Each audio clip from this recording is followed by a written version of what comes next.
Last পার্টে তোমরা দেখেছিলে বিয়েতে খুব সুন্দরভাবে বইয়ের এন্ট্রি এবং মালা বদল পর্ব শেষ করে আমি খেতে গিয়েছিলাম। তো আজকে তোমাদের সাথে সেই খাবার দাবারের মেনুটাই শেয়ার করব। প্রথমে আমি প্লেট নিয়ে নিলাম এবং তাতে দহি বড়া নিলাম, আর সাথে অনেকগুলো স্প্যাগেটি, চাটনি আর অনেক ধরনের স্যালাড ছিল, বাট আমি শুধু নর্মাল শসা, পেঁয়াজ আর গাজরি নিয়েছি, যেটা সাধারণত আমরা খেয়ে থাকি। এরপর চলে গেলাম কড়াইশুটির কচুরি নিতে, যার সাথে ছিল স্টাফড আলুর দম। দেন ছিল বেবি নান আর চানা মশলা। বেবি নানটা আমি অ্যাভয়েড করলাম, কিন্তু চানা মশলা যেটার মধ্যে কর্ন টন সব কিছু ছিল, দেখতেও টেস্টি লেগেছিল, তো সেটা আমি নিলাম। আর সাথে ছিল সরষের শাক আর মকাই রুটি। আমি দুটার মধ্যে একটাও নিইনি। অ্যাকচুয়ালি আমি প্লেটটা জাবড়া করতে চাচ্ছিলাম না, তার জন্য যা যা পছন্দ সেগুলো নিলাম। ওই খাবারগুলো শেষ করে আমি নিতে চলে গেলাম বিরিয়ানি। বিয়ে বাড়িতে যেহেতু সব আইটেম ভেজ ছিল, তো বিরিয়ানিটাও ছিল ভেজই। এটা হলো কাঁঠাল বিরিয়ানি, যেটাতে আলুও ছিল।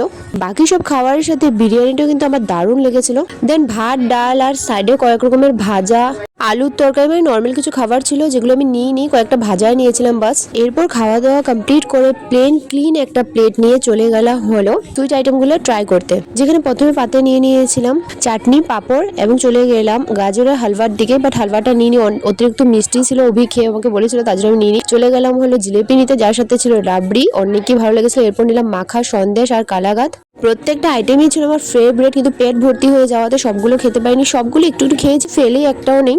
এরপরে লাস্টে নিলাম আইসক্রিম, তার সাথে পানেরও বাহার ছিল, কিন্তু আমি তো পান খাই না, তার জন্য তোমাদের একটু দেখিয়ে দিলাম, যারা খাবার ওরা খেয়েছে। এরপর বাড়িতে যাওয়ার আগে চলে গেলাম বড় এর সাথে দেখা করতে, কেননা ওদেরকে বাড়ি না বলে তো যাওয়া যাবেই না। অ্যাকচুয়ালি আমার তো ইচ্ছে ছিল বিয়েটা পুরো দেখে যাওয়ার, কেননা আমি বিহারি বিয়ে কখনো দেখিনি, না তো কখনো নেপালি বিয়ে দেখেছি, বাট কি করব, উপায় নেই। আর বিয়েটা কিন্তু ফ্রেন্ড সত্যি অনেকই দারুণ হয়েছিল, আর খাওয়া দাওয়ারও বেস্ট ছিল।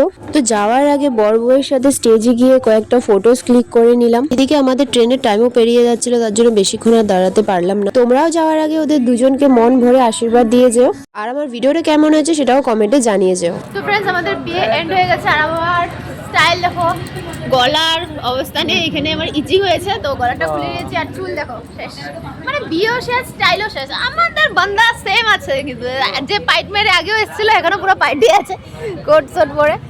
তো এখন বাজে হলো 11টা, ট্রেন তো আছে, তো দেখি এখন গিয়ে ট্রেনটা পাই কি না, কোনো ঠিক ঠিকানা নাই। রুমে গিয়ে একটু রেস্ট করবো, দেন কালকে সকালে উঠে আবার আমাদেরকে বের হতে হবে। তো যাই দেখি, এই ব্লগটা আর কন্টিনিউ করছি না, আবার নেক্সট ব্লগে দেখা হবে। Bye bye.